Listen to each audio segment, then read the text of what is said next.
Hello and welcome to Good Conversations. We're honored to have with us today Senator Jon Tester, elected to the Senate in 2006 to represent the state of Montana. Welcome, Senator. It's good to be here. Thanks for taking the time to be with us. Thank you. Well, I thought I would just start out by asking you, you've been in Washington now a couple of years, and what surprised you about serving the Senate? Well, it probably won't come as a surprise, but it's not something I really thought about much. And that, number one, is the size of the whole campus, if you want to call it that, the Capitol building and the office buildings, and how really apart most of the senators are. Coming from state government where everybody's basically in the same building, in the same wing of a building, it's very easy to communicate with one another. In Washington, D.C., you know, if I want to talk to Jay Rockefeller about something, it's my scheduler gets a hold of his scheduler, and it's not going down the door and hallway and knocking on the door and being able to visit with him. That's been somewhat of a surprise. It's been somewhat of a challenge too, because I think it's critically important that we all have the ability to visit with the people who we're working with on both sides of the aisle. Yeah. The other thing that's been somewhat of a surprise, and I shouldn't be, because government was intentionally made to work slow, and it works slow, and so we shouldn't be surprised by it. But sometimes I wonder, you know, sometimes you never know if things are going to get done eventually, and so that's been somewhat of a surprise. But overall, it's been a good 2 years. We've had our share of successes as a freshman senator, and we've been able to work really hard. We've got a half a dozen committees, and it's kept me busy. It's kept my staff busy. And what about the seniority stuff in the Senate? As someone newly elected to the Senate, is that a big challenge, or is it not as big an obstacle as you thought it might be? Well, I mean, if you're a chairman of committee, it gives you a big advantage. I mean, the fact that Montana has Max Bach as the chairman of finance, arguably the most important committee in the Senate, there's a big advantage for Max. It's a big advantage for Montana, and from my perspective, it's a big advantage for this country because Max is doing a great job. But as a freshman senator, I just think you have to work twice as hard. You just do. I mean, because your ideas will get ate up by somebody else's if you're not out there pushing all the time. And that's why. I mean, I'm going to go back and talk about staff a little bit, because it's really important. The folks I have here in the state, they go out, they get good ideas from people all the time. They hear their concerns. We're working on them all the time. But we take those good ideas back to Washington, D.C., and then we try to get them implemented in ways that make sense for Montana and for the country. So, you know, it's good. It's good. Been positive. Well, it's interesting. You mentioned Max and his chairmanship on the Finance Committee, because just recently one of the biggest bills in a long time got passed, and he voted for it, and you voted against it. And I was wondering if you could just explain a little bit about that. Yeah, well, I mean, Max and I are both Democrats, and we both work very, very close together, and I've got an incredible amount of respect for him. He's been there a long time, and he's done Montana a great job, and a great job for this country. But we don't think alike on all issues, and we just saw this issue a little differently, and it was a tough vote. It can be justified from either side, but I can tell you what I looked at was, first of all, $700 billion that we had to borrow, and who that is from. You know, from a foreign standpoint, is probably China, and I think long term we could get into some problems there. The bill didn't take away the golden parachutes for these executives that really run this country into the ground on Wall Street. That was a big deal for me, and now we're using tax dollars. It compounds it. The other issue is a commitment to regulation. Now, I've been there for a couple of years now, and I've seen about 100 filibusters, 100 attempts by the other side to stop us from voting on issues. Some of them are very, very good issues. And so unless there was a real lockdown for making sure regulation happened in this bill, it can easily be filibustered. Now, I think regulation is going to happen, but I would have felt a lot better about it if it would have been in the bill requiring it to happen by repealing some of the laws that are there that have created this problem of a lack of regulation. In fact, no regulation in the marketplace. Then the whole issue about you know, debt on our kids is always an issue. It's always important. Sometimes you have to spend money, make no mistake about it. But in this particular case, $700 billion, when I could find nobody back there that would tell me that it would work, was a little too big of a risk. Now, if it was me, if I was going to say, you know, what could we do that could help turn this economy around, I would say, well, invest in infrastructure, roads and highways, water systems, irrigation systems, water projects. Kind of what FDR did in the New Deal. Very, very similar. And all those projects that FDR did in the New Deal are wore out now. So we're in dire need of infrastructure improvements. So it's not like you'd just be throwing money out there for people to pick up. They'd be working for the money, they'd be making money, and we'd be getting good projects done in the process. Right. Plus invest in education. That's a no-brainer, gives people opportunity. And healthcare is a big thing. We're going to have some investment in healthcare down the line, and I think that would be a good place to put some dollars too. Yeah. They are investments in that they bring a return. That's correct. I guess from the standpoint of those who voted for this bill, the difference must have come down ultimately to the question of how big an emergency is this, and whether you're convinced or not that this money has to be made available for creditors, for liquidity, or not, or whether you think we can get by without it, without plunging into another depression. That's right. Well, that's a good point. And, the other good thing about this bill, because I've got to say this to get to my point, is that it was done in a bipartisan fashion, and oftentimes it's far too partisan back there. But on this particular bill, everybody came together. Whether you like the bill or not, people came together from both sides of the aisle. That being said, I will tell you that more than once, several times, the Bush administration has come in and said, if you don't do this, the world's going to end. FISA was one of them, doing away with some of our constitutional liberties with security. This was another one. Paulson came in and said, if you guys don't do this, the market is going to melt down. I didn't believe him on the FISA recommendation, and I didn't believe him on this one. Now, does that mean we're in for easy economic times? No, we're going to be in for some tough economic times. I'm just not sure that $700 billion would get us out of the woods. I mean, one difference there I see would be between Hank Paulson and, say, Alberto Gonzales. Oh, yeah. And, on FISA, I mean, Hank Paulson seems like more of a stand-up kind of guy. Is that your impression? I think Hank Paulson and Ben Bernanke are good people. I mean, I really do think they're good people. But this is the boy who cried wolf. I will tell you, you only cry wolf so many times. The other issue is back in July, when we had Paulson in front of our banking committee that I serve on. We asked him how the economy is doing. He said, oh, it's got some hiccups, but fundamentally it's okay. Well, that wasn't the truth. And in order for us to do good oversight on a banking committee, we've got to have the facts. If we've got good information, we can do good work. And so that was it. The other thing is you couldn't sell me on it. I mean, if you're going to try to, I don't care what it is, if you're going to try to get me to see your point of view, you've got to make certain points, and then I'll look at it. Never could make those points. At least I didn't hear them if he made them. Yep. I totally understand that. I remember in the moral of The Boy Who Cried Wolf, at the end, the boy gets eaten by the wolf, doesn't he? Well, let's hope that we overcome this. I'll tell you that I think we will overcome this. This whole economic thing. I think it's going to take some time, and there's going to be some pain felt. But the truth is, that's what happens when you have no regulation in the marketplace. You get greedy people step up the plate and do all sorts of bad stuff. Our forefathers said, if all men were angels, there'd be no need for laws. Well, I can guarantee you they're not all angels on Wall Street, so we need some regulation. Yeah, absolutely. Well, can we move on to another big issue? There's so many to cover here, and and this time I know is going to just fly by. The wars in Afghanistan and Iraq, and the issues related to that with veterans, which I know you've poured a tremendous amount of time and energy into. Can you just tell us where that stuff is? What kind of changes you think the Senate should get through regarding Afghanistan and Iraq, if any?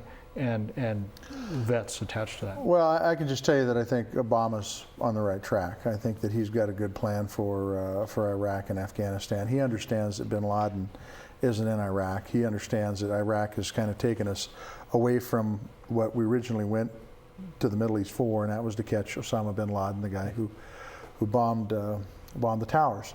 That being said, we've got to have somebody in the White House as Commander-in-Chief that can help us get our troops out in a timely manner. And it's not about losing a war. It's about letting the Iraqis take their country back and taking responsibility for their actions. A prime example of that is the money that's spent on rebuilding Iraq. We're carrying $11.3 trillion debt. That's what the debt limit's at right now in this country. Iraq's got $87 billion surplus, yet we're paying to build roads and power stations and schools. And some could say, well, we went in there and we bombed the country. It's our obligation to do that. Well, that there's an argument to be made there. But the truth is that I can't deny people in this country good roads, good schools, good sewer and water systems, while we're spending money over there, borrowing money to spend over in Iraq to build them over there. So that's one thing. The other thing is we do need to refocus on Afghanistan, and we need to bring everybody to the circle now. We can't be the lone guy here doing this all the time, the United States. We have to have our allies come along, and we can be successful. And I think Obama can do that. Not that this is a paid ad for Barack, but the truth is that Barack has got a vision for the Middle East that I think will work, and I think there's some respect worldwide for him that I think he can make it work. As far as the veterans go, it's an incredibly important issue to me. I do serve on the Veterans Affairs Committee. And when we first took over, we started going around the state and we started hearing some of the problems veterans were having. And man, I'll tell you what, there were a lot of them, and everywhere we went, we heard about them. And so we went to work. And in the process, General Peake was selected to be Secretary of the VA, who is a good guy and does a great job. We've got a great relationship with him. And in that process, we've been able to get some clinics established in the state. We've been able to get the mileage reimbursement bumped up, and we're well on the way to get it bumped up to, I think, about 40 cents a mile now. I think it's at 27 and a half, which will help disabled vets be able to get to the clinic or the hospital where they go. And then just give the VA in this state the kind of resources that they need to be able to give the veterans what they deserve, what they were promised, which was good health care. Seems like the least we could do. It is the least we can do, and it's the right thing to be doing. It's one of those fights that when I go out, and I have had forums all over the state of Montana, a dozen or more, and when you hear some of these stories, I mean, it'll put a tear in your eye, and there's no reason for it. And I think the VA is working better. I think they got a ways to go. There's still some issues about getting through the door to get the services, but I think we're heading in the right direction, and that's not only because of the work that I do, it's the work of Chairman Akaka and Patty Murray and Secretary Peake and a lot of other folks too, by the way. But things are moving in the right direction. What about problems with PTSD and other mental traumas that veterans have suffered? I've heard so many stories of people just having a hard time getting that recognized and getting it treated. Well, I mean, does that continue to be a problem? It continues to be a problem. It's going to be a problem. It's a signature injury coming out of the Iraq War, and there's just a lot of problems with it. I can tell you that the VA is ramping up in a big way. They're hiring a lot of folks that can help with mental illness issues, and you know, get them treatment so they can become functional again, and that's what it's about.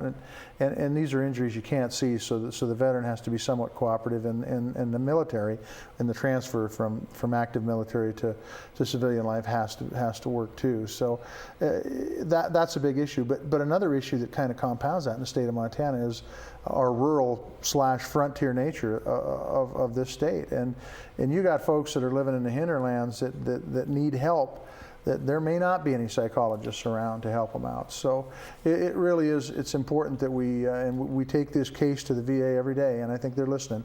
In fact, I know they're listening, to make sure that if you can't have a VA person there to help these guys, we got to be able to contract it out to get help locally, because you know, we don't want these folks driving 200, 300, 400 miles to get help. It's much easier if they can do it locally. Absolutely. And you know, it makes me think of the recent book by Andrew Basovich, The Limits of Power, who teaches at Boston University, I think, and had a son who died in Iraq.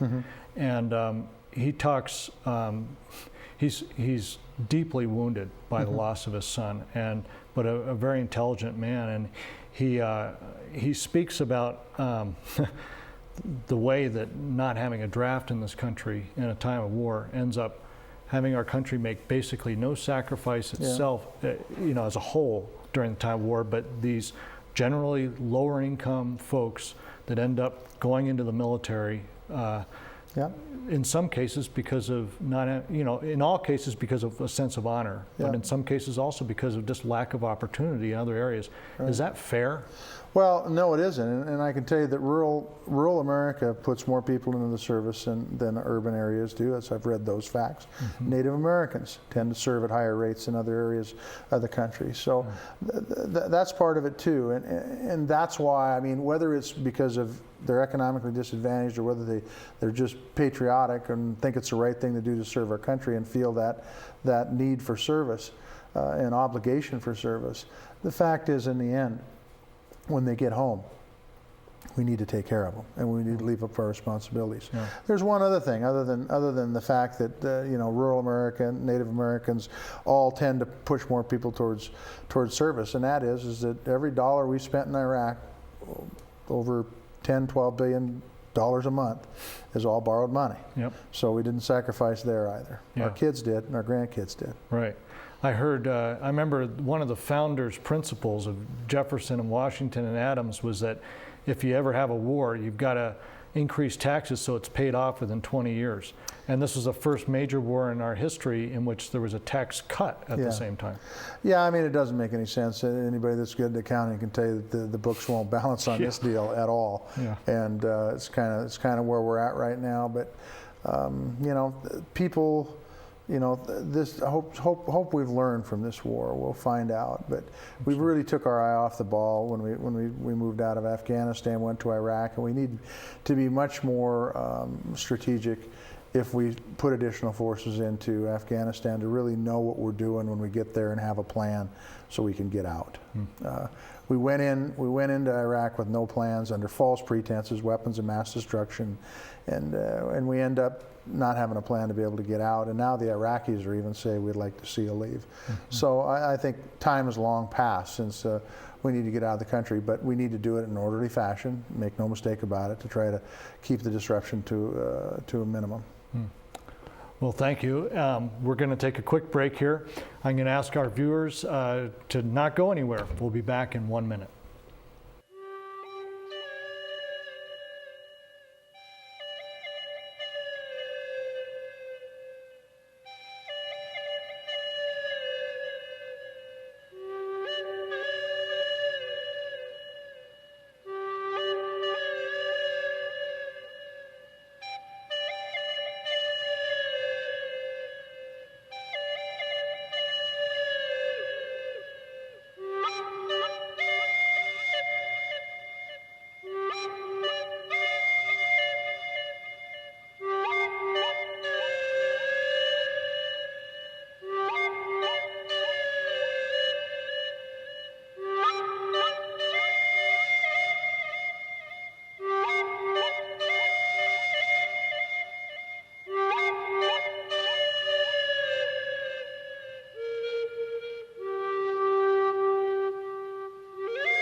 And welcome back. We're continuing our conversation with Senator Jon Tester. Senator, thanks again for taking the time to be with us. It's been fun. Well, a lot of serious issues here, and sometimes it just seems a little overwhelming. It must feel that way at times to you in the Senate. Well, I learned a lot when I was in the state Senate. I really did, and being a senator from north central Montana, I dealt with a lot of varied issues, and then got into leadership. So it really helped me a lot dealing with a myriad of issues. And in Washington D.C., it's the same thing, only it's exponentially bigger. Yeah. And the real advantage I have is that I've got some great people in the state that are helping me out, and I got some great people in Washington D.C. that are helping me out. And you do a lot of reading, and you listen to as many people that you can trust, and then you try to make the best decision you can. And that's all you can do is work hard and make the best decision you can. So that's how I look at it. Yeah, you bet. One of the issues we had mentioned before the program was health care here on reservations in Montana.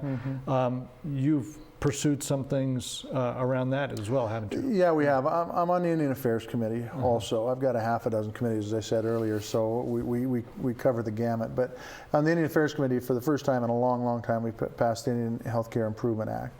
Which is the first step. It's not the final step, but it's the first step to getting good health care in Indian country. Now, that's the good news. The bad news is I don't think the House passed it unless they did right at the very end of this session. But we'll keep pushing, and we'll keep pushing to get that through because it's the right thing to do. I mean, I don't think people understand back in Washington, D.C., so we're continually trying to educate them. I had a public hearing down in Crow where Chairman Dorgan from the Indian Affairs Committee came in, but healthcare is a disaster in Indian country. It's a disaster all over the country, but it's an especially a disaster in Indian country. So we need to do some things to make it better. You know, the whole thing, if you get sick after the 1st of June or something, you know, you just don't get sick after the 1st of June, I guess, because you got no health care. So we need to work on it. I think the Indian Healthcare Improvement Act was a step in the right direction. I'm also working on some legislation called the PATH legislation, which is going to be, you know, empowering our tribal colleges to help train people in the medical profession, particularly nurses.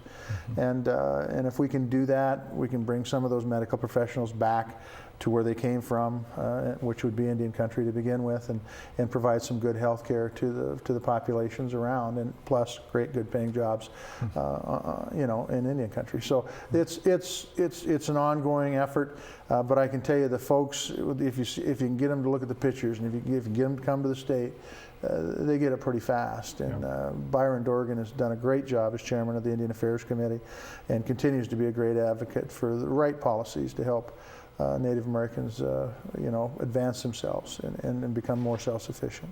One of our neighbors too, North Dakota. Absolutely, yeah. No, he's from North Dakota, and he's a great guy. He's a real friend of mine. And healthcare, as you mentioned, is a problem everywhere in the country. And Senator Obama is proposing some pretty ambitious plans for dealing with healthcare on a national basis. The first real effort, if he becomes president, it would be the first effort from the executive branch since the Clinton effort in 1994. You also mentioned the $11.3 trillion deficit. Right. Is that going to pose a big obstacle to getting? Well, I think we've got to be smart financially when it comes to any kind of healthcare policy for the country. And I think if you take a look at where the waste is, you got 30% in administration right off the top. If you could lower our healthcare costs by, let's give them 5% administrative costs. I think the VA is around 3%. But let's say 5%, that's a 25% reduction in healthcare costs. That's a big deal. Yeah. But let me say this about healthcare: regardless of what plan is put forth, it's got to be fundamentally sound from a fiscal standpoint. But it's going to require Democrats and Republicans working together, no doubt about it, and it's going to require the executive branch on the same page too. Because I've just seen too many times where either you get fighting in a partisan way, Democrats versus Republicans, when good ideas get pushed away, or you get it through the legislative branch, you get it through the House and the Senate, and the president vetoes it. I think the president needs to be a leader, and I think Barack has laid out a good plan, and I think ultimately we just need to make sure that down the line for the next few years, the next many years, as long as the plan's there, that it's fundamentally sound. We're spending a ton of money on healthcare right now, and we're not getting the kind of results we need. So we need to refocus those dollars, and I think everybody can win on this deal. I don't know how many studies I've seen that pointed out that we spend many times per capita on healthcare what these other countries do that have everybody covered. For preventative and everything. No, it's crazy, and we do have to focus on some things like preventative medicine and take some lessons from some of the systems that work really, really well. Instead of treating the problem after it occurs, let's figure out how to stop it from occurring in the beginning. And you know, I mean, Indian country's prime example is diabetes.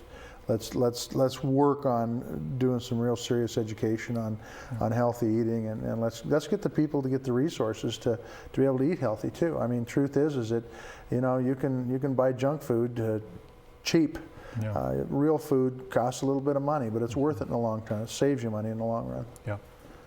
Yeah. I serve on the Flathead Basin Commission, and we are once again facing the threat of major coal development in the headwaters of the Flathead system, and you've spoken out on this issue.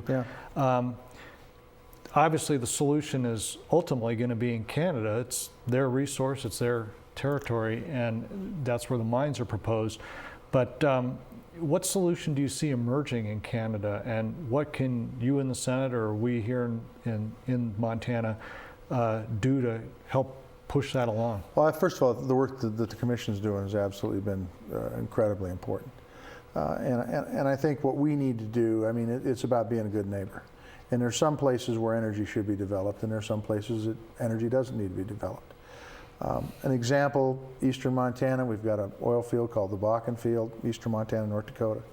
Tremendous amount of oil reserves there, 4.65 billion barrels. let's drill there. You got an area that's north of Glacier Park, feeds several drainages. We're talking about building a coal mine or drilling a bunch of coal bed natural gas wells. That's a big problem, and Canada needs to know that what they're doing impacts us. Just like if we make bad decisions on the border, it impacts them. And we've talked to British Petroleum, the major leaseholder there. They have told us that they will back off. That British Columbia is really the big push.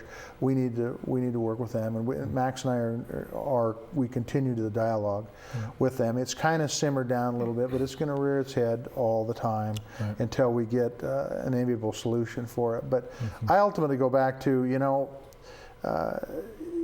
private property rights are critically important to me. They're very important. And the reason I bring this up is the relationship to Canada and the United States is like the relationship I have with my neighbor. If I start doing things that screws up my neighbor's property values, that's not a good thing. Those guys drilling a coal bed natural gas or mining for coal up there is going to do devastating things to probably one of the most pristine areas in the world. And it's just, there aren't places like Glacier National Park everywhere, I'll tell you that. And plus it's going to screw water quality up and down the flathead. So we just need to apply the pressure in an appropriate way so that they know that we're in this together. We're living on the same earth together. Because there's a border there doesn't mean that you can go up there and screw things up and we have to live with it. Let's work together and fix it, find a common solution. Thank you. Well, another reason why the mining for coal up there is a concern is the same reason it's a concern anywhere, which is global warming. And many scientists have pointed out that coal is the single biggest contributor to global warming, which seems to be accelerating everywhere, really getting to be an alarming problem. I'm wondering what you see going forward in energy issues in relation to global warming. Well, I think that it's a two-edged sword. I mean, I think that you've got the global warming issue, you've got energy independence for this country, and I think they both could be compatible with another. You can solve the global warming problem, or at least diminish it, and make this country more energy independent. I'm a big believer in renewables. I think that wind, solar, geothermal, biofuels, they're all very, very important. We're not there yet with all of them, but we need to get there. I also think we need to figure out ways and invest money into research for carbon capture and sequestration, putting it underground, which is what causes the global warming problems we have. So if you can capture carbon off of these coal plants, pipe it and put it underground so it'll stay there. And I think we're very, very close. We've got many research projects going on. The Big Sky sequestration project in Montana and Wyoming is doing some really good work. We just need to make sure they got the resource to continue it. But I think invest in renewables, get that energy going, make sure we've got good conservation methods. That's really the low-hanging fruit, and then do some things with clean coal technologies. Yeah, I'm glad you mentioned conservation, because so often that's left out of the picture. I think 45% of the oil we consume in this country is for gasoline for cars. And if everybody was getting 50 miles a gallon. Well, and that's right. And we need to demand good mileage cars from our manufacturers. Ford, for example, I just read the other day, they're selling a diesel engine in Europe 65 miles a gallon. They're not selling it here. Why not? I mean, I'd buy it. That's what we should be demanding from those guys. Well, thank you again. I regret to say we're out of time. I only have 18 more issues to ask you about. All right. Thanks again, Senator. We'll have to do this again. Okay, I would really enjoy that. Thank you very much. Thank you. You bet. And thanks to our viewers for watching. If you have any questions, comments, or suggestions, please email us at goodtalk@blackfoot.net. We'll see you next time. Thanks for watching.